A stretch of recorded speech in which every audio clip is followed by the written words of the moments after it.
जागा आणि 4 का 5 अपक्ष 137 जागा 137 आकडा काही एका पक्षाचा लहान आकडा नाहीये।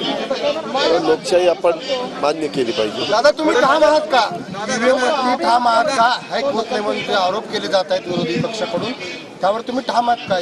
नाही, उद्याच्याला सुप्रीम कोर्टाने जो निकाल देईल तो आपल्याला सगळ्यांना मान्यच करावा लागेल, तुमच्या माझ्या सहित सगळ्यांना।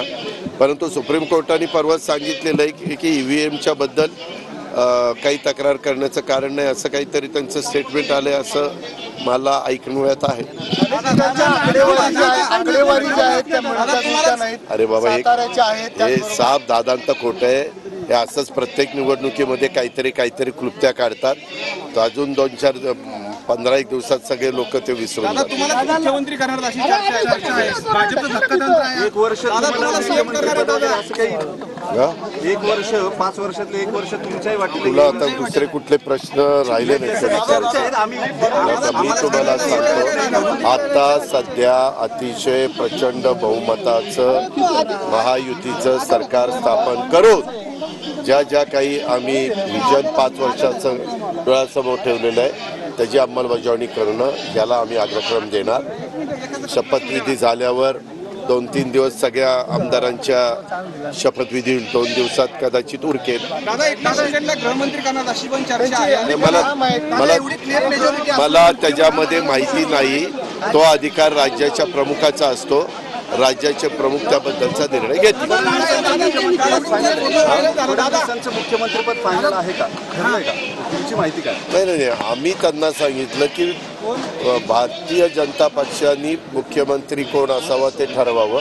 आता भाजप त्याबद्दलचा निर्णय घेईल। दादा लाडकी बहिणीचे काही निकष बदललेत का? त्याच निकष अरे अजून काळजी भाऊ, सरकारमध्ये कुठले निकष बदलायला निघाला बाळा? व बोर्डाचे त्याच्यामध्ये ते आता ती एवढी मोठी बातमी झाली ना की आचारसंहितेच्या काळामध्ये ऑर्डर कशी काढली गेली, काय काढली गेली, मी पण ती पेपरमध्ये वाचली। मी सोमवारी गेल्यावर बघीन, कारण आज शनिवार आहे ना, शनिवार रविवार सुट्टी आहे, सोमवारी मी विचारेन। जे पैसे दिलेले आहेत त्याला तुम्ही परत द्यावे अशी?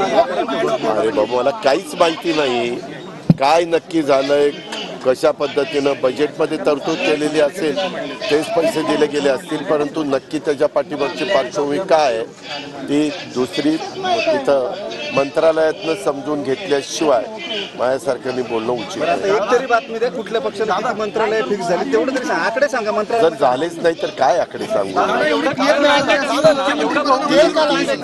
आमच्या महायुतीचं सरकार स्थापन करायचं एवढा निर्णय झाला, तो भाजपचा मुख्यमंत्री होईल तोही निर्णय झाला, राहिलेले 2 पक्षाचे 2 उपमुख्यमंत्री होतील हाही निर्णय झाला।